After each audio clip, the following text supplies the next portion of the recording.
Hey guys, we've got a load of stereos here. I bet you're wondering what we're going to do. Stick around and we'll show you.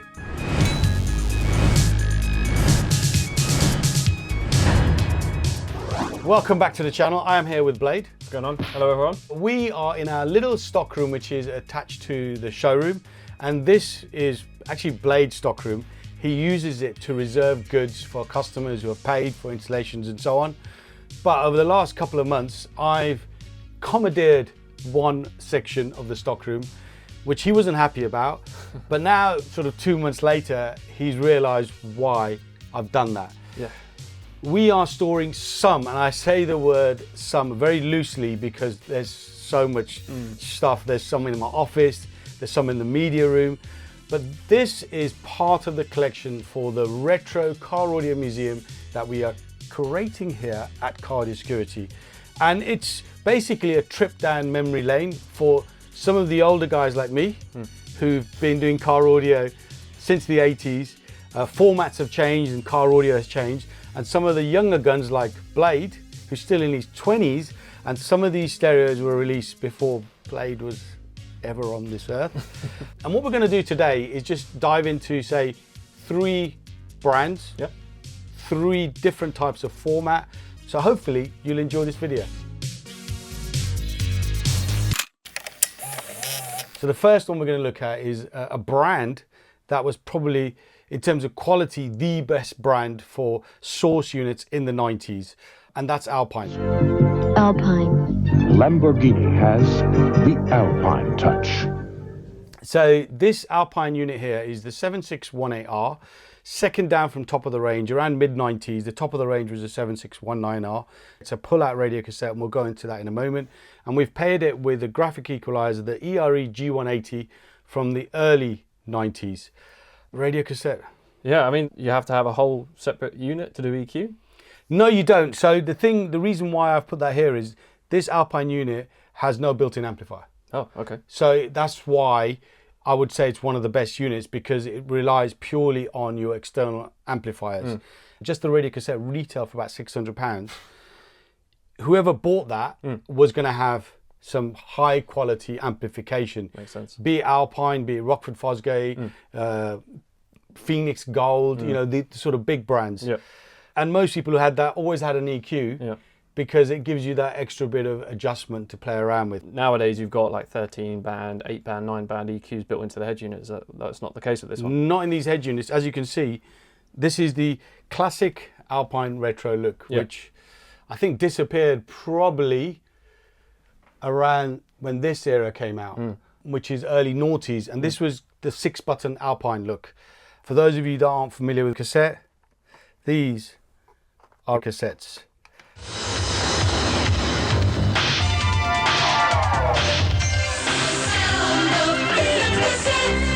Typically you'd buy albums on a cassette, or you'd pre-record from a CD onto a cassette, and then you can mix and match your songs. If we go back to some of the cars from the early 90s, and you'll be familiar with this, they have little cassette holders. Yes. Yeah, they're like little slots. Little slots. Center console, yeah. And what you would do is you take your cassette out of the sleeve, and you leave the sleeve indoors at home, and you just pop your 6 cassettes into there. So this is the Madonna Like a Virgin cassette. I don't know why I chose that. And that is the cassette mechanism. We haven't connected any external speakers. Obviously, we can't play any music for copyright reasons. Okay, analog quality compared to you're used to digital, totally different. Yeah. And with what you're selling now and the amplifiers and the DSP processors, quality is not going to be the same. Different kettle of fish. But we are 30 years on. Car tech has changed. But this would have been probably the best sounding head units around. And obviously then you've got the equalizer, which, there we go, it's powered up now. And you can obviously play around with low frequency, mid-range and treble. Yep. Very similar to what you do. Pretty much the same kind of thing. You've got obviously fader over the right here, then you've got what? 1, 2, 3, 4, 5, 6, 7, 8, 9, 10, 11 bands of EQ. So decent amount of adjustment there. And you've got obviously frequency adjustment. I think that's for bass. Yeah. Yeah. BBE frequency adjustment. With regards to the cassette, It's a radio cassette. It's got Dolby B and Dolby C noise reduction, which are filters to reduce the hissing that you would get on cassettes. Okay, didn't know that. Yeah, because it's an analog format. It's not a digital format. And you've got auto reverse. Now, auto reverse basically means that when the cassette gets to the end of one side, side one, Yeah. rather than you having to pull the cassette out and put in side two, Yeah. it would automatically start playing the opposite side. That's called auto reverse. You could fast forward and rewind, and there was a search feature which is called sort of like AMSSS, which is automatic search system, I think. And what that would do is it look for the gap between each track, Right. and when it sees that gap, it would stop and play that track. Okay. So if you wanted the next track, you just press forward, find the gap. It'll take about 5-6 seconds. So it's not like now where you go next track and it plays. Straight away. So this is format 1, which is cassette, Alpine as brand A, we will say, and security device from the 80s and 90s. Now, are you familiar with this security device? Yeah, I mean, almost all of the single DINs we sell, they're still face-off units. So that was the main security things. You've got other units that have like little panels that pop off or little screws that if you don't put them in, the unit won't turn on. But I know security was a big thing back then. I mean, if anything wasn't bolted down or stuck down or in the car, it's going to get stolen. So I'd imagine you probably pull the whole thing out. Is that right? Yeah, we called it a pull-out stereo. Some people call it a snatch plate or a snatch-out stereo, Right. quick release stereo. Yeah. And in most cases, people will pull the stereo out, which we'll show you in a moment, and either tuck it underneath the passenger seat or the driver's seat, put it in the glove box or put it in the boot. On some occasions, you would see guys, and I'm not making this up, you would see guys that go into a pub and they'd have like a man bag with the stereo in there, and they'd just go order their beer. So they've got their key ring, BMW key ring, and they've got their snatch plate in a man bag. Now, I'm not making that up. That used to happen, but not everyone did that. And you'd only do that if you had top end. Top end, yeah. If you had an entry-level stereo, you don't really want to be showing it off. So rather than trying to disconnect everything here and sort of it's all powered in, we've got a unit that we made earlier, as if by magic. Blue Peter moment. So that's the cage. Yep. That's your wiring harness. So you just lift that up and pull it, I guess. Yeah. Oh yeah, sweet. So obviously that would stay in the car, and then you pull the unit out. And basically, you put that in your man bag, and you walk around to the pub or go shopping with your missus. This unit also has a CD changer input. Okay. Yeah, I know what a CD is. Yeah, we don't need to get into that. So we're talking £600, and I think this equalizer was about £300. So it's £900 worth of kit. Damn. Then amplifiers, then speakers, and so on. So even in the 90s, people were spending 3, 4, 5 grand on audio. And you've got to remember, a brand new car back then was 20, 25 grand. A brand new car now is 50, 60. But in proportion, not many customers are coming in and spending 20 grand on audio. Exactly. So it was a really big thing. Okay, so that's format 1, cassette. That's brand A for Alpine. And that's a security mechanism we've shown you. Shall we now grab sweet. another product, another brand? We've chosen a Kenwood unit as the second unit. Different security feature. Flip down, is this right? It's called mask. Mask. And the reason why it's called mask, it rotates its panel around. So it shows the back. Shows the back, and that's the mask. So it's put its mask on. Cool, that sounds old. And that's the mask. Right. This is a different format. Now, I've just shown you this. Yeah. And off camera, you're like, What is that? what is that? Yeah. MiniDisc. So MiniDisc was invented by Sony in 1992, and they own the patent and the licensing agreement for MiniDisc. It was really the successor for cassette. So the cassette units that we had previously, Madonna, Like a Virgin, this is an analog format. Yeah. This is a digital format. Yeah, weirdly I'm more familiar with the cassette format than the MiniDisc. I don't think I've ever seen a MiniDisc. Why are you more familiar with that though? My parents' cars have had cars that had the stereos with those in it, and yeah, MiniDisc I've never seen. Valid point, cars from the 90s and the noughties, they came with a radio cassette. Yeah. And then you had a CD changer. Yeah. I don't think there's any manufacturer that actually sold a car from factory OEM with a mini disc. It was always aftermarket. Right. Sony invented the product, digital format, rewritable, so it says they're recordable. So like cassette, you could keep rewriting and without any damage to the actual product itself. Whereas with the radio cassette, with the cassette itself, if you kept rewriting, the quality would deteriorate. Okay. But you had to have a home device or a portable device to then record. So it wasn't just, I buy the blanks, how are you going to record? So you had to have a device at home. Yeah. In terms of lengths as well, you can see that's 80 minutes. That was traditionally the length. That's minutes, okay. Minutes. The cassettes were like 45 minutes, 60 minutes, 90 minutes. And since we're talking brands, the most popular cassette brand in the 90s was, do you know? No idea. TDK. Okay. TDK was the most popular brand. They had like a D90, an SA90 and an M90. D was your entry-level cassette for £1. SA was like your chrome version. Right. And then the M was the metal version with metal components or particles in the cassette. And they were like £5 each for a blank. Damn. And then you spent time recording. So the unit we've got here, the Kenwood MiniDisc, this came out in 2000. This was their top of the range MiniDisc player. It's called the PS971. Sold for about £400, £450, somewhere around there. It's got a lovely spectrum analyzer. That's MiniDisc, CD changer, 3 RCAs. You'd love this. 4.5 volt. Damn. This is good. Right up your street. This is. That's good even for today's standards. But it was top of the range back then. And the MiniDisc mechanism, you load in there. Now, cameraman Jason managed to find some MiniDiscs from the 90s. Right. This one is called Various Slow Tunes. Okay. Okay. Fair enough. Okay, so maybe... Yeah, let's not get into it, okay? Let's not get into it. So you basically, like the cassette, you insert it in there. I can't get over how old that sounds. That is a weird sound. Lovely unit there itself, and you can see the spectrum analyzer. That does look cool. It's got EQ built in, it's got high pass, low pass filters. Okay. It's a really good top end unit. This on top is one of Kenwood's equalizers with memories and a display. It's called the KGC 9042A. So I'm familiar with my part codes from then, but not now. This, I think it's an early 90s equalizer, and very similar to the Alpine. You can obviously play around with the frequencies and so on. It's all digital display rather than the actual... Yeah, analog display. And again, you'd have to be a bit of a baller to have this in your car. 400 odd pound head unit, I think 300 odd pound equalizer. And if you've got an EQ, there's no audio output from the EQ, so you've got to go into amps.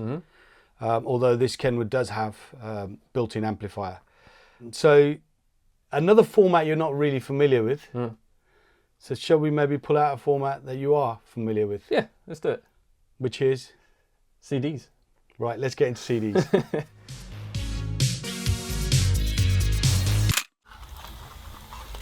This particular unit, I mean, it's a big box for a single-in stereo, was extremely popular back in the day. It's a 2002/2003 unit. Okay. And the reason why it's got a display like that is this front panel actually comes down, and then there's a CD slot behind this panel, and that comes down. It's like a 2-tier front panel release with a separate steering wheel control. So now where you have steering wheel controls on the steering wheel, in the early noughties, most car steering wheels didn't. So Pioneer used to sell this steering wheel control, which would Velcro around the steering wheel, and you press the buttons, and an infrared sensor which would tell the stereo fast, forward, rewind, and so on. Now, before I open this unit, this is a weird one, okay? I've not told you this, I've not told Jason. This unit I bought recently off a customer in Canterbury, and I bought a whole lot of bits off him. Okay. We actually sold him this stereo in 2003. Really? Yeah. This sticker here, this Pioneer sticker, dating back to 2003, is a sticker Pioneer used to put on these stereos when they went faulty. Right. They'd repair them in-house, and they'd put this blue sticker on as a job number, B stock. So this was sold as a B stock stereo by us, because we used to buy all the B stock stereos from Pioneer. Right. So we actually sold this chap, Wow. this Pioneer stereo, I think for about £400. This used to retail for about £600, so we sold it 400 as a B stock, and I've bought it back 22 years later. I didn't pay 400, I paid less than that. But yeah, so that's a weird world we live in, that I'm buying stuff back that I actually sold in the first place. So let's open this up. Carry case, yes, the face is in there. Wow. So yes, it's 2002, and that's the Pioneer job number and the repair date. And this now. That's cool. So this is one of those units which has got the OEL display, organic electroluminescent. I think that's what OEL stands for. And it's got the dolphins and the racing, the Formula One. You know, big thing at the moment. Everyone wants that kind of display. If you were a guy in 2002 to 2003, you're into audio, and you wanted Pioneer, you'd get this unit. Definitely. It's got all the tech. It's got the audio. It comes with the steering wheel remote control. High spec, and it just looks the part. Yeah, it's a cool looking unit. Shall we grab some CDs? Go on, you can select a CD. I know you're familiar with CDs. What we got? Hip Hop Hooray, Murder She Wrote, R&B Collection, Montel Jordan, This Is How We Do It, Cash Money. Let's go Hip Hop Hooray. So, guys, these are all my CDs. I bought that from Woolworths back in the day for £2.99. Just Good old Woolworths. reminiscing. I remember Woolworths. We open that again. I'll press the eject on that side. There you go. Pop your CD in. That's so cool.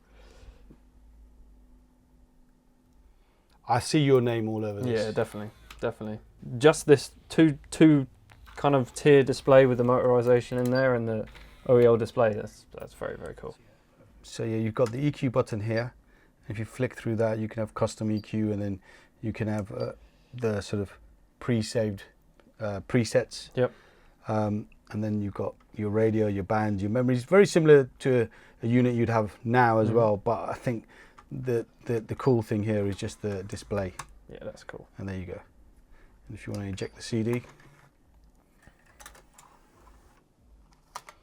Sweet. The thing with the CD was it really killed the MiniDisc, because the whole point of MiniDisc was a digital format, and CD came out, you didn't need MiniDisc. Although I still had MiniDisc for a while, because what you'd do is you'd buy your 20 CDs and you'd select your songs that you want, and you burn it onto a MiniDisc. Yeah. But I think by the mid-noughties, MiniDisc was done. Yeah, I mean, obviously you could burn onto blank CDs then at that point anyway. Correct. So there's no need for that kind of niche product that came out for a very short period of time, I guess.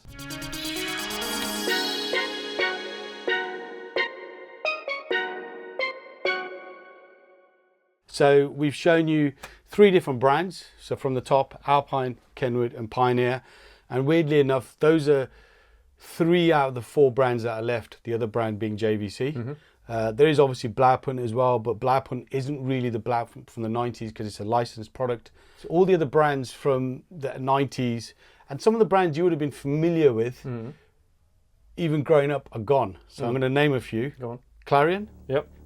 I think Clarion had already gone before you started here, possibly. Yeah, 100%. Yep. There was Iwer in the 90s, I would. noughties. Panasonic. Panasonic, yeah. They sort of, I think they died 2010. I say died, but car audio for them. Nakamichi, gone.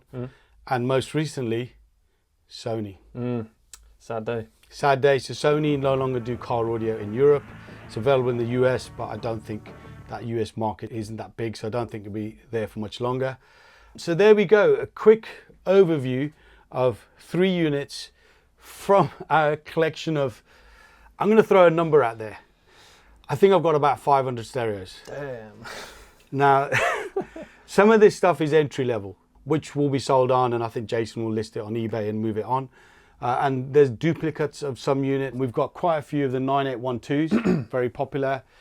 I'm just going to throw out some part numbers. So if you're a little bit older, like me, you'll be familiar with them. 7525, 7524, And we've got all the Alpine snatch plates there as well. Alpine Phantom Face, have you ever seen that? Nope. So the Phantom Face, that's the boxed one, but we've got 2 units here as well. It's called a Phantom Face because the face would disappear into the unit. That is the face. Oh, damn. Okay. So I'm not going to pull it out and damage it, but you can see the buttons, that is the face. It just motorised into itself. Motorised into itself. So we've only covered 3 brands, but we do have many other brands. Although I can say we're a little bit lightweight on some of the brands. A lot of Alpine, a lot of Pioneer. We've got some Kenwood on this side. And we've got some, I would call, unicorn products as well. Pioneer DSP. And we've got the DQ9200. We've got 2 of those. One here, one boxed. Sony. Are you familiar with that unit? M600R, no. So that's called the active black unit. And the reason why it's called that is because the display, when you switch it off, is just a black panel. Oh, okay. Some JVC Chameleon units. Got some Clarion bits. So yeah, there's a wide variety. Quite a selection. Selection of units here. So as we said right at the beginning, all of these stereos are for the museum. I'm hoping to try and have the museum ready before Christmas. Okay. It's a tall order, but I'm going to try. We still are looking for some pieces for our museum. So if you have anything, it's got to be high to top end. Even middle now, I've got plenty of middle. It's got to be top end stuff. No disrespect if you're offering us entry level units, which are sort of £40, £50 units. They're no good to us. We've got an abundance of them. So if you have anything high end, please drop me a DM on Instagram, RajSanga911, or just leave a comment below and we'll reach out to you. We're also looking for amplifiers. We're looking for certain subwoofers like the JBL GTI series and so on. If you like this and you like the time that we spent together, a trip down memory lane, let us know what we should maybe show you next time. You know, Sony, Clarion, Panasonic, JVC. Let us know in the comments and we'll do this again. If it's not for you, again, let us know. It seems to be that there's quite a few people that want some of this older analog stuff, analog struck digital stuff. There's definitely a resurgence. You know, the Lamborghini Diablo we did for my friend Jag earlier this year, which we had at Goodwood. Yep. That was well received. Pioneer have just introduced the retro unit. Yeah, yeah. I think by the time this video goes out, we should have physical stock. Yeah, and what's left of it. Well, yeah. So it looks like there's definitely a resurgence of the old car audio. The new stuff, while it's great, it just doesn't have the kudos and I think the quality. And talking of quality, do you think it'd be worthwhile, and I'm asking you guys and I'm asking you as well, should we grab a Pioneer unit from the 90s and noughties, top end, put it into a car, which has got audio, and then compare that with the current top end from the same brand? I think that's a good shout. Yeah, you can do a literal side-by-side comparison and see how much it has improved or if it's actually not any better. If it's deteriorated. Yeah. So let us know if you think that's something you'd like to see on the channel. I think that's enough for me talking today. Yeah. Well, guys, thanks for watching the video. Hope you've enjoyed the content. As always, make sure you like, share and subscribe, and we'll see you in the next one. See you in the next one.